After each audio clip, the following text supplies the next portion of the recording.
हरित प्रणाम। बहुत सारे लोग मुझसे ये पूछते हैं कि खेजड़ी का पौधा है उसको किस तरह से रोपित किया जाए, तो खेजड़ी के पौधे को हम कैसे लगाएं, आज हम इस वीडियो में उसी पे चर्चा करेंगे। हम जो खेजड़ी का पौधा नर्सरी से लेके आते हैं थैली में, मैं उस थैली के पौधे से खेजड़ी को रोपित करने को ज़्यादा ठीक नहीं मानता। उसकी वजह ये है कि खेजड़ी एक जीरोफाइट पौधा है और इसका जो टैप रूट होता है वो बहुत तेज़ी से बढ़ता है, जिसे हम स्थानीय भाषा में कील जड़ बोलते हैं। जब 4 इंच का पौधा होता है थैली में, तो इसकी जड़ है वो उसके जो थैली का जो बॉटम पैंदा है उसको टच कर जाती है और उसके बाद में वो गोल घूमना चालू कर देती है, तो वो रूट कॉइल हो जाती है। कॉइल होने की वजह से इसका रूट स्ट्रक्चर है वो डिस्टर्ब हो जाता है और इसी कारण एक मरुस्थलीय और मजबूत पौधा होने के बावजूद जब हम थैली से पौधे को रोपित करते हैं तो उसमें सर्वाइवल बहुत कम आता है। यानी अगर 100 पौधे लगाएंगे तो उसमें से 25-30 पौधे 40 पौधे बेमुश्किल ज़िंदा रह पाते हैं।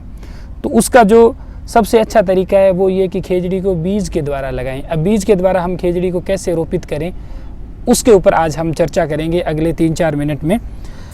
आमतौर पर जो खेजड़ी का एक खोखो दो बिनो फूल जी, कोई भी एक दे दो नहीं।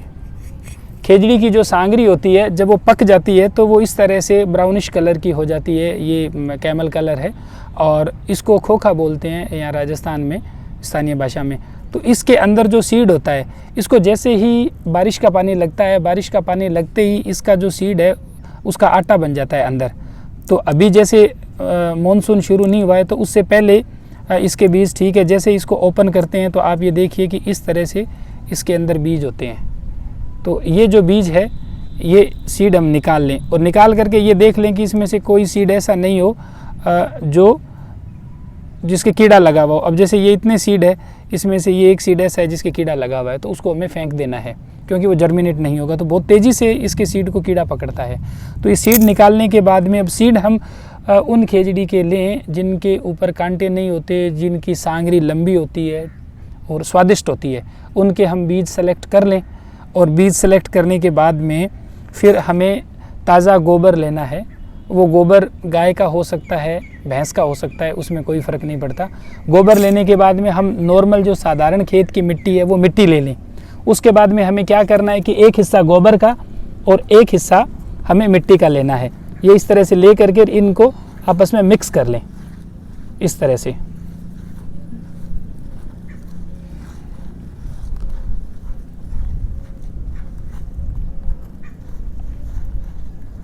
अब हमने इनको मिक्स कर लिया है। मिक्स करने के बाद में क्या करना है कि ये इस तरह से जैसे हम आटा गूंथते हैं उस तरह से ये इसको मिक्स करके रख लिया। फिर हम बीज लें, 2 बीज ले लें एक साथ, 2 बीज ले करके और इसका इस तरह से एक हिस्सा ले लें।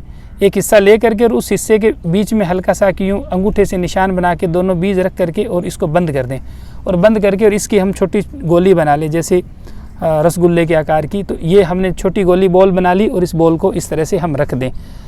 ये हमें ध्यान रखना है कि ये जो बॉल है ये छाँव में ही रहे, इसको हमें धूप में नहीं रखना है। तो ये फिर 2 बीज इसके अंदर लिए, दबाए और इस तरह से ये हमने इसकी थोड़ा अगर आपको लगे कि चिपचिपा है तो हल्की आप मिट्टी और इसमें डाल सकते हैं। ये बॉल बना दें। ये बॉल बनाने के बाद में इन बॉल को हमें छाँव में रख देना है। 5-6 दिन में ये सूख जाएगी। जब ये सूख जाए तो इसे एक थैले में भर के और हम अंदर सुरक्षित रख दें।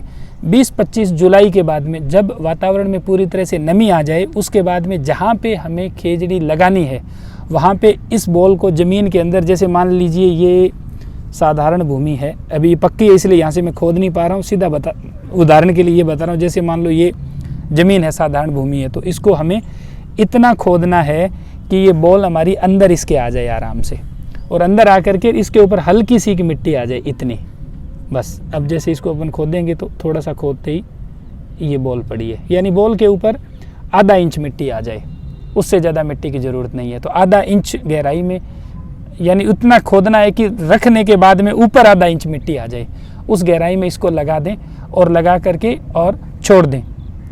बारिश का मौसम होता है, पानी देने की ज़रूरत नहीं। अब हम साधारण जगह इसको लगा देंगे, आइडिया नहीं होगा, तो हम क्या करें कि जहाँ जहाँ हमें बाउंड्री प्लांटेशन करना है या जिस तरह से भी खेजड़ी को लगाना है तो हम क्या करें, छोटे छोटे यूँ कटोरीदार गड्ढे बना लें और उन गड्ढों के अंदर थोड़ा सा खोद करके इसको लगा के आधा इंच मिट्टी दे दें और छोड़ दें। फिर जब ये उग जाए और 4 इंच के पौधे हो जाएं तो प्लास लें या कोई और चिमटी या हाथ से भी आप उनमें से मान लो 2 पौधे उग गए हैं, कई जगह 2 उगेंगे, कई जगह 1 उगेगा, ज़्यादातर जगह 2 पौधे उगेंगे, उनमें से एक पौधे को आप खींच के निकाल दें और निकालने के बाद में जो सुराख है उसको तुरंत बंद कर दें।